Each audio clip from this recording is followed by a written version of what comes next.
Have with us Stephane Jammet, Managing Director of Neotys.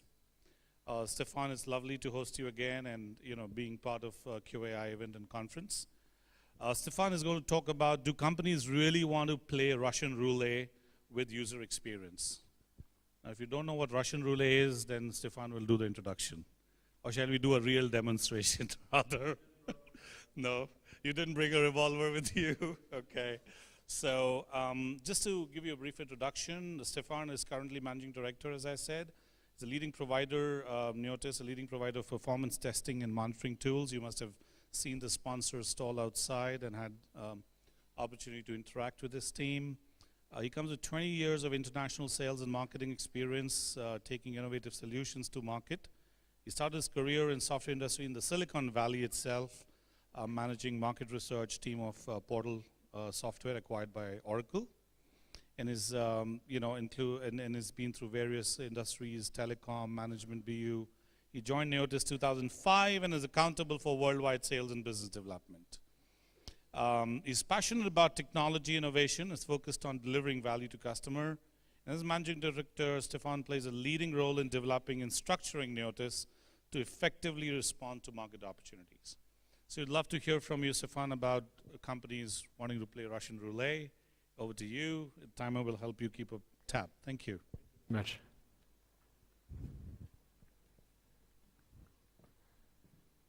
So, am I launching the...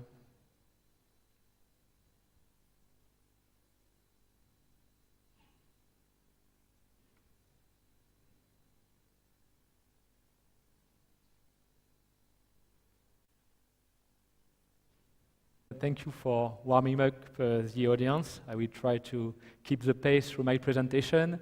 So, good afternoon, ladies and gentlemen. I'm really happy to be here with you today. It's a pleasure and an honor to participate to this event and share this session with you. Getting back to the morning sessions from these industry leaders, I would like to stick to the conference themes around consciousness and quality in general. I think that our industry is going through major changes, and I would like to share my thought about these in-depth changes with the angle of performance and user experience, which is our core business at Neotys. Of course, there is not one trust, so I won't be shocked if you disagree with me. I think we are here to share, to exchange, and to learn. So I'd be glad to get your inputs along the way and exchange further. Do companies really want to play Russian roulette with user experience? If you take a look at the underlying trends related to DevOps, Agile, continuous delivery, these keywords we heard this morning, there are some challenges that we must recognize, and I want to go through this with you. A few words about Neotys. So we are a software vendor. The company was launched 10 years ago. We are serving over 1,800 customers in 70 countries. And we are mostly focusing again on performance. We started with Neoload as a load and performance testing solution, and we added like a year and a half ago Neosense monitoring in production solutions. So now we are providing a platform for continuous performance validation. Getting back to the kind of changes we are seeing in the marketplace. In the past year, we have seen huge changing in the way apps are being designed, developed, built, tested, and delivered. And changes have been so dramatic that some organizations even pretend that they no longer test. So it puts a question mark. Facebook is one of them, as it is highlighted in this ZDNet article that comes from this year. But we could mention a lot of them, Netflix, other large Silicon Valley entities. But as a vendor, so we have the chance, I would say, to engage with the market at very different level in many geos. And when it comes to the startup, I would say, environment or companies, we see a huge traction around this DevOps Agile approach. These companies have developed very advanced methodologies to quickly deploy code in production and roll back when they identify defects or issues. How is that possible? I mean, technology has played a major role in enabling this faster delivery of apps and features to users. Of course, we all know that economy is driven by time to market. And to outpace competition, you need to deliver faster with the right level of performance. In terms of major technology enablers, so SaaS delivery, microservices, cloud infrastructure are profoundly reshaping the landscape of the application lifecycle. And of course, on top of these technology changes, new software development paradigms have flourished, allowing a huge acceleration in software release. So new and innovative concepts as agile development, DevOps, continuous delivery have morphed into real-life methodologies and delivery mechanisms that are implemented by some of our customers. My feeling is that this phenomenon is becoming more or less mainstream. I would like to get your feedback on this, and I would like to, through a short poll, to know how many of you have seen customer requirements asking for agile development methodologies. If you can raise your hand. Okay, few of you. What about DevOps requirements? Okay, so maybe it's not that mainstream in the audience, but if you take a look at the World Quality Report, we got a full overview this morning.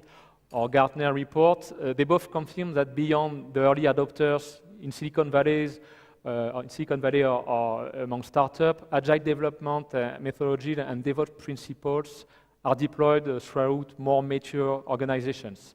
So 67% of IT organizations are using DevOps principles, and Gartner predicts that next year, 25% of large organizations will have some kind of DevOps implementation.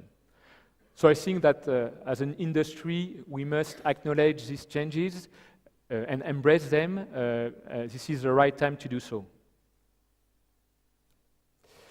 So when talking to this mature organization on Agile and DevOps front, what are their inputs? Their vision is quite disruptive.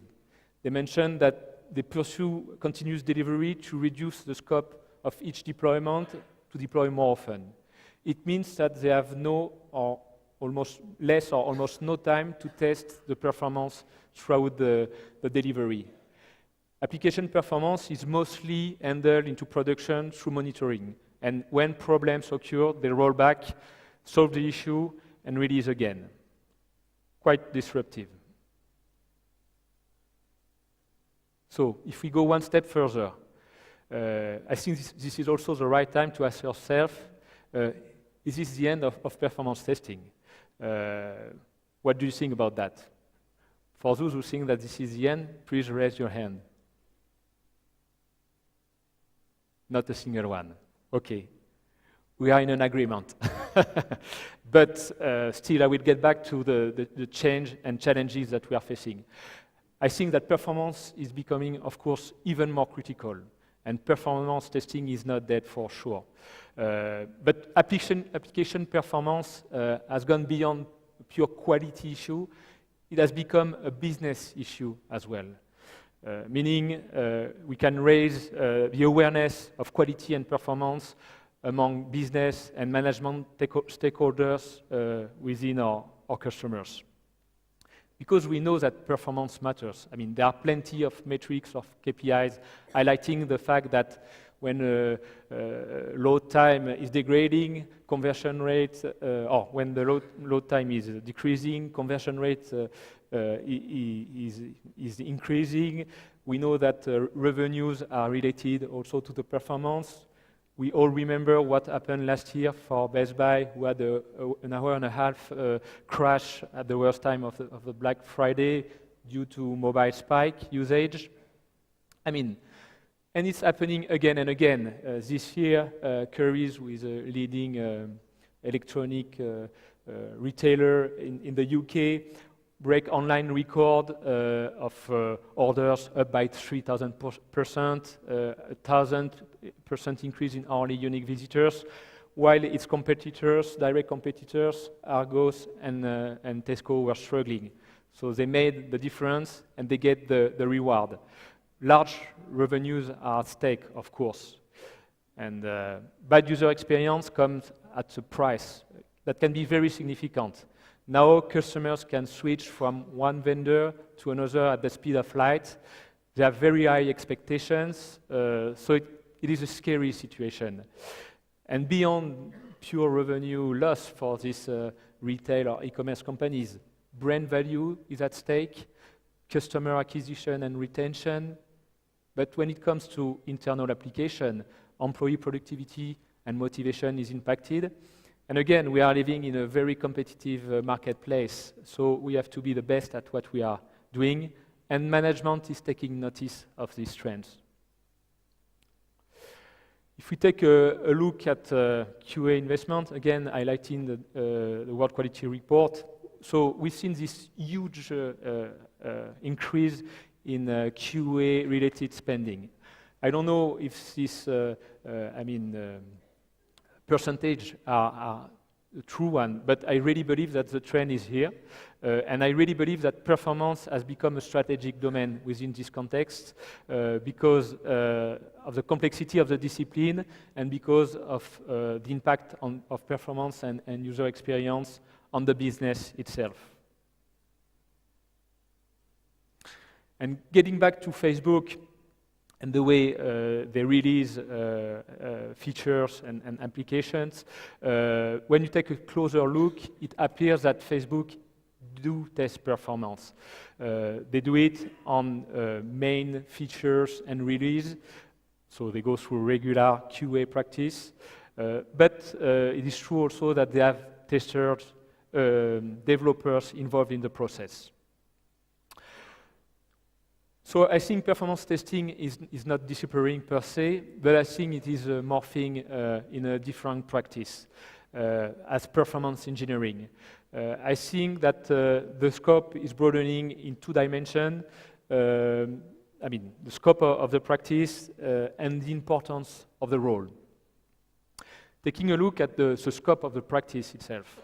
In the past, performance testing has been mostly restricted to QA environment, pre-production testing.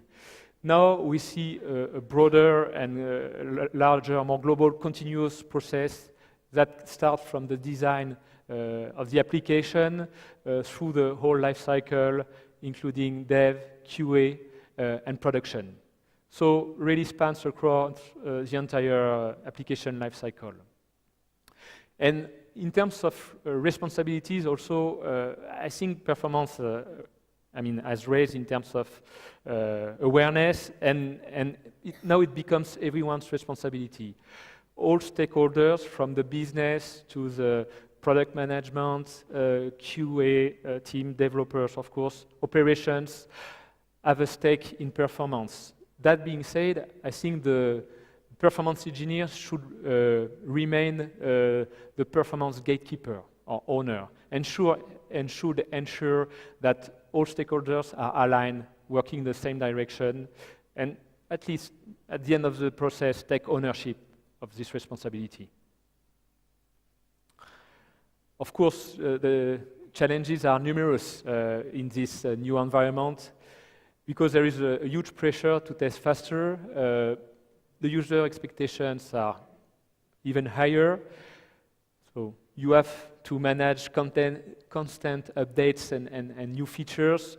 We have this omni-channel access exploding, mostly driven by mobile, but now we have IoT appearing. And of course, we have the app's complexity in terms of multi-layer architecture, also the cloud infrastructure. So a lot of challenges.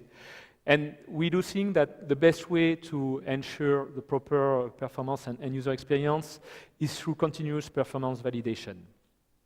So how to deliver it? The first action item starts with establishing the right priorities, as you cannot test everything, at any time. I think starting with business requirements should become a priority. Understanding what is at risk business-wise, and drilling down into the key user stories, establishing SLAs per key, workflow, business workflow, not only general SLAs across the entire application. You should work closely with developers so you can also adapt your test strategy based on their delivery cycles or rhythm.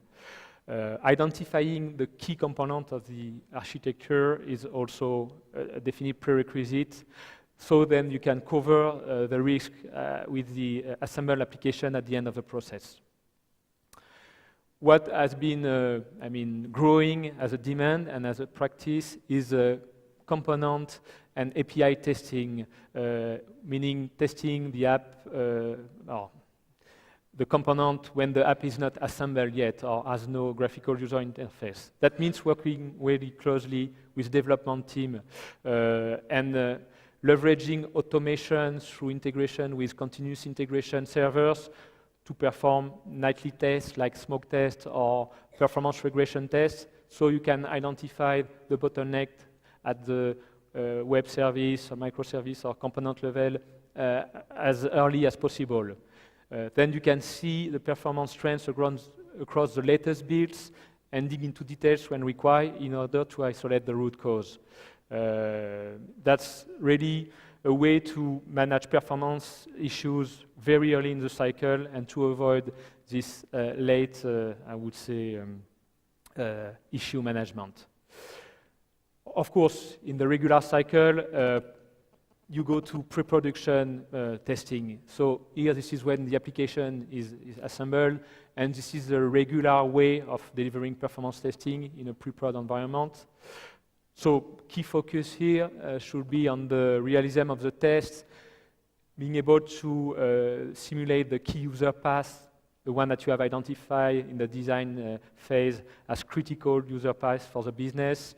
Simulate, of course, different device and browser to handle this omni-channel access to the application, being able to emulate network conditions, also provide complete end-user perspective by covering rendering time from mobile or desktop, and also being able to handle geolocation granularity testing through the cloud. Then, when the application is deployed, it does not mean that performance issues are disappearing. So the best way to ensure end-to-end performance is to leverage your pre-production testing efforts to monitor the performance of your application in production against the SLAs you have previously defined. It allows, through synthetic monitoring, to proactively identify performance degradation in production before they impact end users. You can then come back to the operation or QA team and solve the issue.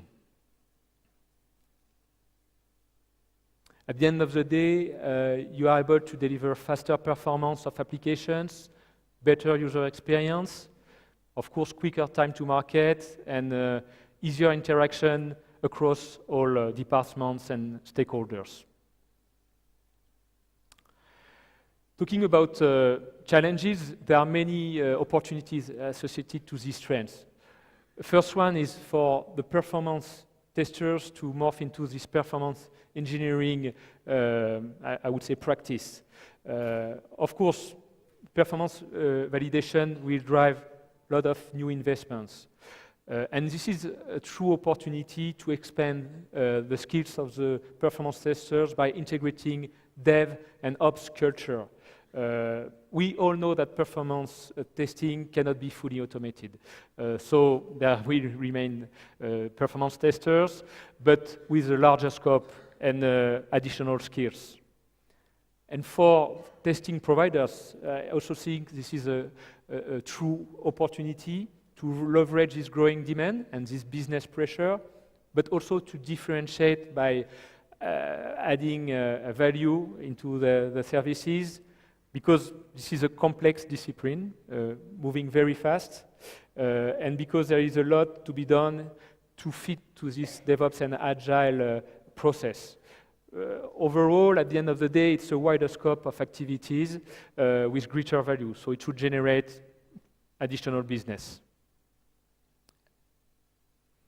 Getting back to the skills level of the team, there is, I think, definitely a challenge to train people and train the team to get to this level of DevOps culture.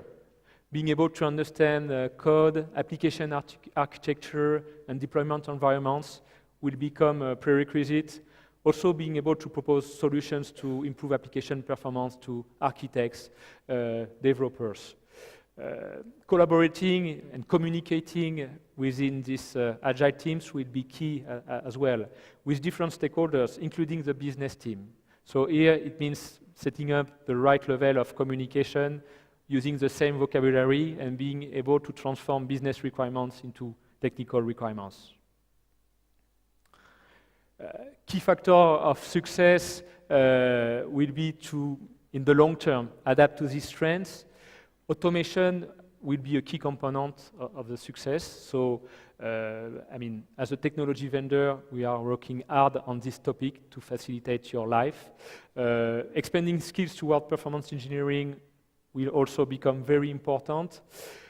And we have this input from Capgemini through the World Quality Report about COE's approach. It looks like in the future, maybe there will be more virtualization, decentralization to some extent, or distributed COEs across territories, but also departments to ensure the proper performance. Just to finish, I would like to give you some real-life inputs on what has been achieved with one of our key customers, which is the third largest online retail store. It represents 4 billion annual page views, 440 million unique visitors, and it's, I would say, a legacy of more than 400 apps.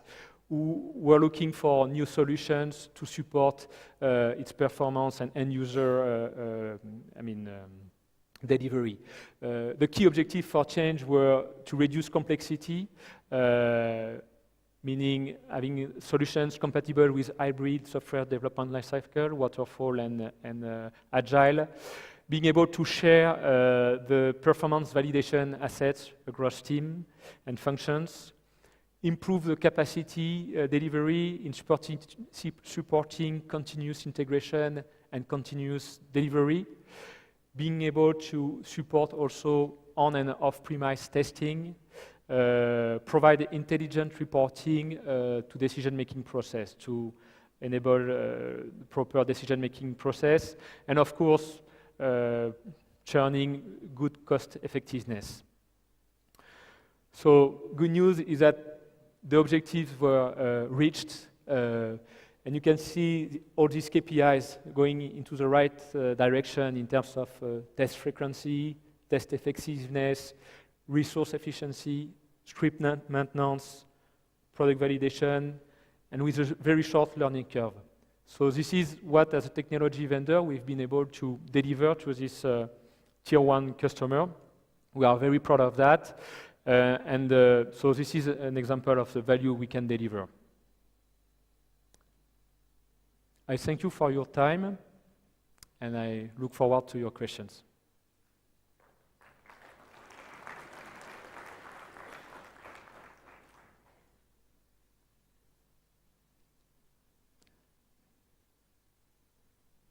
If any. Any questions for Stéphane on this topic? If you could lift your hand. Stéphane, this is Hi. Piyush from Accenture. I have one question. Like, I see a lot of tools when we do a performance testing. So I like to know, what is your differentiator when we have to do it, like, comparison between various tools? So how do you differentiate yourself from the other tools vendor? So let me rephrase because sound is not very good. What are like the unique value proposition we are bringing to the market? Not exactly that. I like to know what is the differentiator you bring among your peer. Like if you have different tools, if I have to evaluate different tools to do a performance testing, Yes. why do I go for Neotys? What would you evaluate Neolode? Yes, why I should choose Neotys and what is the differentiator you bring? Yeah. Okay, so differentiator, I highlighted that a little bit through I mean, user perspective and return on investment.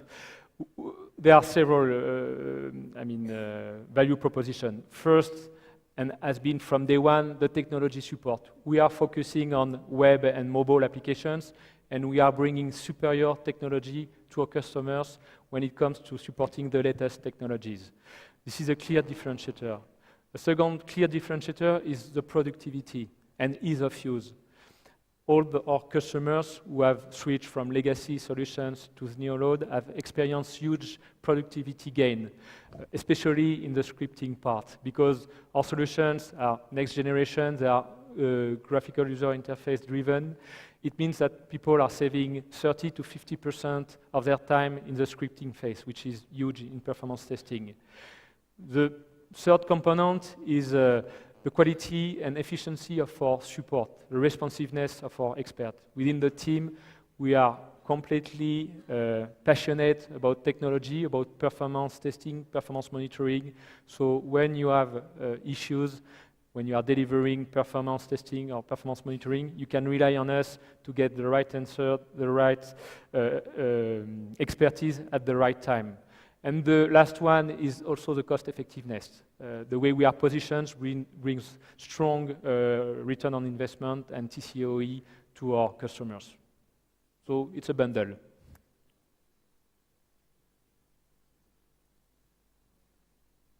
Session at 5 p.m. It won't be a demo per se, but it will be a more technical presentation. And on our website, we have demos, we have free versions available. Neolode is available through a freemium program, 50 VU license. Neosense is available as trial license as well. So go on neotys.com, you'll find everything. You're welcome. Hi Stephane. This is Anurag from Capgemini. Hi.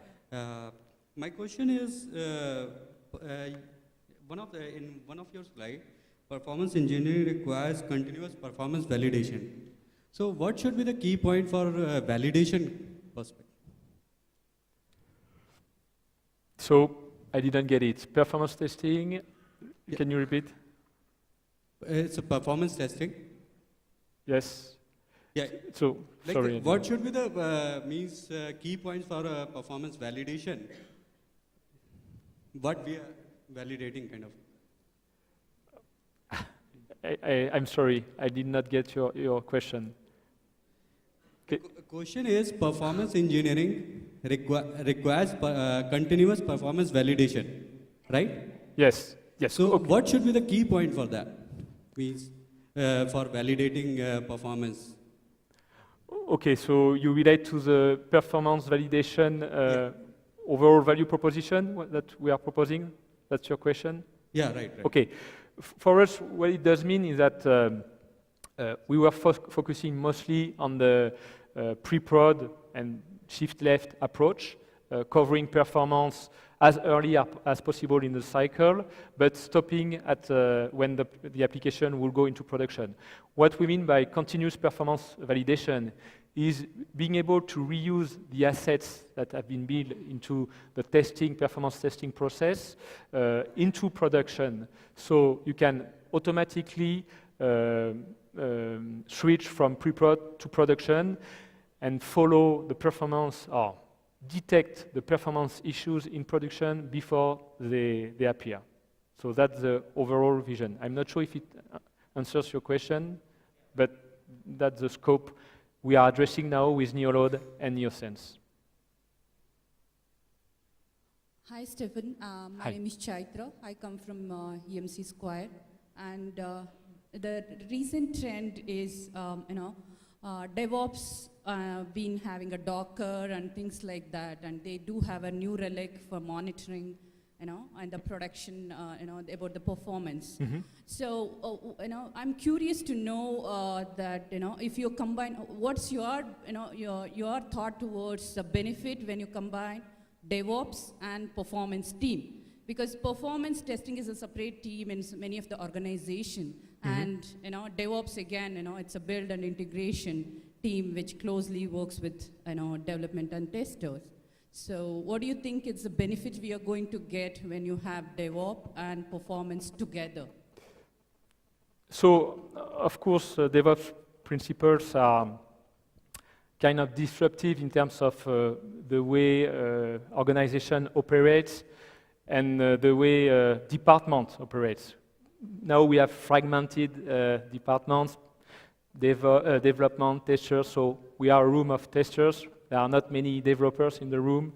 There are not many operations guys in the room. But what these trends and methodologies are bringing to the table is that silos must be broken up. And talking about agile methodologies, so agile and DevOps are not the same concept, but to some extent they are raising maybe at a different level, but together. But in an agile team, you would find a mix of business, architects, developers, testers, and you might have operation guys within the team. So that's in theory. In reality, we see many organizations that are kind of agile-ish. They are experiencing this new concept. It's not a mainstream adoption. It's on specific projects, limited scope, but what is driving these changes is time to market. And unless we, as an industry, we find new ways to accelerate the time to market beyond these methodologies, I think it will keep on growing. And again, when you talk with startups, they have no boundaries or such silos. They are getting directly to this kind of approach, and they are very aggressive. And at the end of the day, these startups will become the giants of tomorrow. And we know that they are early adopters, but we also know that in many RFPs or requests from large enterprise, there are agile and DevOps requirements popping up. So my belief is that it will continue to grow and will become more mainstream in the future. Hi, I'm Sarah from Fidelity Investments. Yeah. And I just had a question. So there's a lot of movement towards automating everything. Yes. Yet you mentioned that there are aspects of performance testing that can't be automated. So I was wondering if you could describe some of the details on what needs to stay manual in performance testing and performance engineering. Yes, so automation is a prerequisite to fit with these new development methodologies, but on the tooling side, there are challenges and opportunities that we have identified. The first step we have taken is really to provide a strong support of continuous integration servers within our solution. So for the organization that are really involved into these agile methodologies, again, they are able to manage nightly tests, nightly beats, nightly tests, and to integrate the results of the performance test within the build process. And if a performance test is not validated, the build won't be accepted. We go back to the development team to work on the potential issues at component or web service level. On the other side, automations also comes with how to reuse what has been developed in terms of scenario design or virtual user profile design. And for us, this is a key area of focus and work. We are currently finalizing the version 5.2 of Neolode, where we will bring extra coverage of redesigning performance tests in an iterative process, meaning leveraging what has been done in terms of supporting the logic of the virtual user profile, all the dynamic parameters, all the different actions that have been created during the first recording and transferring them automatically into the new version of the application. So that's a key area of focus. It won't mean that it will be fully automated. Maybe the technology will allow that down the line, but we expect this kind of technology support to increase the efficiency by 30% or more. That's our goal. That's what we want to deliver to our customers and partners. Hi, Stephane. My name is Harshal. I'm from CTS Tech. My question is, right now, if you see, clients really wants to go for open source tools. Mm-hmm. There are several open source tools. Yes. You don't have support for them, but still client want to go with that because it's cost-wise, it's very good for them. So have you ever come across this kind of situation when you're selling your product or approaching to some client? How do you address these kind of, how do you tackle these kind of situations? Because clients really wants to go for open source tools, though there is no support for them, but it's cost effective. So we have a mixed approach on that, meaning that since last year we are providing for free a 50 VU license that is designed to, targeted at the development communities, so they can perform, leverage our technology into the development cycles for component testing, because component or API testing, you won't generate massive load. And then you can reuse what has been done into like a more global pre-production testing. That being said, we also recognize that open source and JMeter is widely used among developers. So this is something we are considering moving down the line. Again, it will depend on how silos are being broken up. What we broke up, sorry. What we see for the time being is that QA remain a central repository for performance testing, and QA based on advanced requirements relies on our technologies. We see limits into what the open source solutions are providing, and we bring additional value, and that's why our customers, invest in our solutions. But it's, I would say, a complex market with open source solutions, and it will continue this way in the future. I have no doubt about that. We just got one more question to go, and we're going to close it for the next. Thank you. Hi, this is Ashwini from Pfizer. For performance testing, setting up the performance environment is a challenge for most of the organizations. Mm-hmm. And HP as well as Microsoft are providing virtualized environments for doing performance testing along with their tools. Is Neotys has any plans to provide any virtual or cloud-based environment for performance testing? So it's not part of our short-term plans, but this is something we are definitely considering in the future. Thanks. Thank you.